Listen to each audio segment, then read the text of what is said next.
ಜಗನ್ನಾಥಪುರಿ ಧಾಮಕ್ಕೆ ಭೇಟಿ ನೀಡಿರುವವರು ಅಲ್ಲಿನ ಪಾಂಡಗಳು ಜಗನ್ನಾಥನ ಮಹಾಪ್ರಸಾದವನ್ನು ತಮ್ಮ ಕೈಗಳಿಂದಲೇ ಬಡಿಸುವುದನ್ನು ನೋಡಿರಬಹುದು. ಇದು ಏಕೆ? ಇದನ್ನು ಈ ವಿಡಿಯೋದಲ್ಲಿ ತಿಳಿದುಕೊಳ್ಳೋಣ. ಹರೇ ಕೃಷ್ಣ.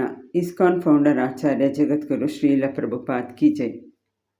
ಕಲಿಯುಗದ ಜನಕ್ಕೆ ಶ್ರೀ ಜಗನ್ನಾಥಪುರಿ ಧಾಮವು ಮತ್ತು ಜಗನ್ನಾಥನ ಮಹಾಪ್ರಸಾದವು ತುಂಬ ವಿಶೇಷವಾದುದು. ಇದು ಏಕೆ ಎಂಬುದನ್ನು ಈಗ ತಿಳಿದುಕೊಳ್ಳೋಣ. ಸತ್ಯಯುಗದಲ್ಲಿ ಜನರು ವಾಯು ಸೇವನೆ ಮಾಡಿ, ಅಂದರೆ ಕೇವಲ ಗಾಳಿಯನ್ನು ಸೇವನೆ ಮಾಡಿ ತಮ್ಮ ಪ್ರಾಣವನ್ನು ಜೀವಂತವಾಗಿರಿಸಿಕೊಳ್ಳಲು ಸಾಧ್ಯವಿತ್ತು. ವಾಯುಗತ ಪ್ರಾಣ. ತ್ರೇತಾಯುಗದಲ್ಲಿ ಜನರು ಕೇವಲ ನೀರನ್ನು ಸೇವನೆ ಮಾಡಿ ಜೀವಿಸಲು ಸಾಧ್ಯವಿತ್ತು. ಜಲಗತ ಪ್ರಾಣ. ಮತ್ತು ದ್ವಾಪರ ಯುಗದಲ್ಲಿ ಜನರು ಗೆಡ್ಡೆ ಗೆಣಸು ಮತ್ತು ಫಲಗಳನ್ನು ಸೇವನೆ ಮಾಡಿ ಜೀವಿಸಲು ಸಾಧ್ಯವಿತ್ತು. ಆದರೆ ಕಲಿಯುಗದಲ್ಲಿ ಅನ್ನಗತ ಪ್ರಾಣ. ಅನ್ನ ಧಾನ್ಯಗಳ ಸೇವನೆ ಇಲ್ಲದೆ ಜನರು ಬದುಕಲಾರರು. ಎಲ್ಲ ಜನರ ಪ್ರಾಣವು ಅನ್ನದಲ್ಲಿದೆ. ಸಾಮಾನ್ಯವಾಗಿ ಎಲ್ಲರೂ ತಿನ್ನುವುದರ ಕುರಿತಾಗಿಯೇ ಯೋಚಿಸುತ್ತಾರೆ. ಈ ದಿನ ನಿಮ್ಮ ಮನೆಯಲ್ಲಿ ಏನು ತಿಂಡಿ ಮಾಡಿದ್ದೀರಿ, ಏನು ಅಡುಗೆ ಮಾಡಿದ್ದೀರಿ ಎಂಬ ಪ್ರಶ್ನೆಗಳು ಸರ್ವೇ ಸಾಮಾನ್ಯವಾಗಿದೆ.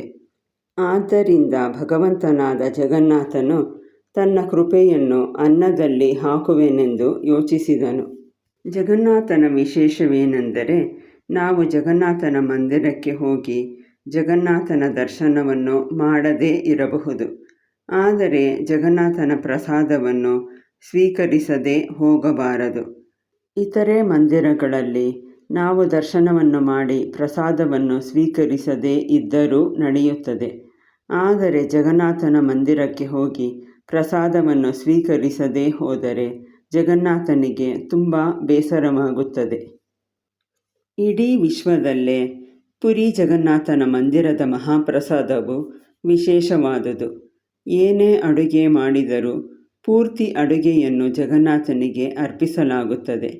ಇಲ್ಲಿ ನಮಗೆ ಸಿಗುವ ಪ್ರಸಾದವನ್ನು ಮಹಾಪ್ರಸಾದ ಎನ್ನುತ್ತಾರೆ. ಪ್ರಸಾದ ಮತ್ತು ಮಹಾಪ್ರಸಾದ ಇವುಗಳ ನಡುವೆ ಇರುವ ವ್ಯತ್ಯಾಸವೇನು?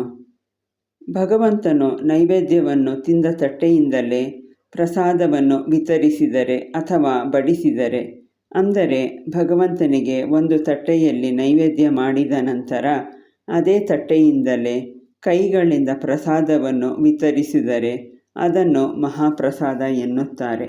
ಅಂದರೆ ಯಾವುದೇ ಚಮಚ ಅಥವಾ ಸೌಟನ್ನು ಉಪಯೋಗಿಸದೆ ಆ ತಟ್ಟೆಯಲ್ಲಿನ ಪ್ರಸಾದವನ್ನು ಕೈಗಳಿಂದ ಬಡಿಸಿದಾಗ ಅದನ್ನು ಮಹಾಪ್ರಸಾದ ಎನ್ನಲಾಗಿದೆ. ಸೌಟು ಅಥವಾ ಚಮಚದಿಂದ ಬಡಿಸಿದರೆ ಅದು ಮಹಾಪ್ರಸಾದವಲ್ಲ, ಅದನ್ನು ಪ್ರಸಾದ ಎನ್ನಲಾಗಿದೆ. ಏಕೆಂದರೆ ಸೌಟು ಅಥವಾ ಚಮಚವು ನೈವೇದ್ಯದ ತಟ್ಟೆಯಿಂದ ಬೇರೆ ಪಾತ್ರೆಯಾಗುತ್ತದೆ.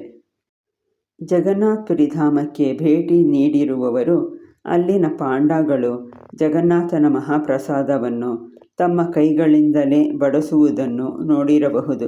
ಅನ್ನ, ತೊವ್ವೆ, ಪಲ್ಯ ಏನೇ ಆಗಿರಲಿ ಅವರು ತಮ್ಮ ಕೈಯಿಂದಲೇ ಅದನ್ನು ಬಡಿಸುತ್ತಾರೆ, ಏಕೆಂದರೆ ಅದು ಮಹಾಪ್ರಸಾದ.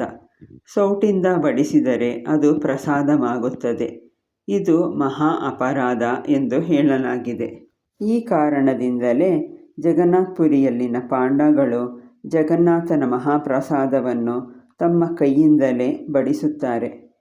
ಇದು ಜಗನ್ನಾಥನ ಮಹಾಪ್ರಸಾದದ ವಿಶೇಷತೆ. ಶ್ರೀ ಜಗನ್ನಾಥ ಸ್ವಾಮಿ ಕಿ ಜೈ. ಜಗನ್ನಾಥ ಸ್ವಾಮಿ ಮಹಾಪ್ರಸಾದಂ ಕಿ ಜೈ. ಹರೇ ಕೃಷ್ಣ.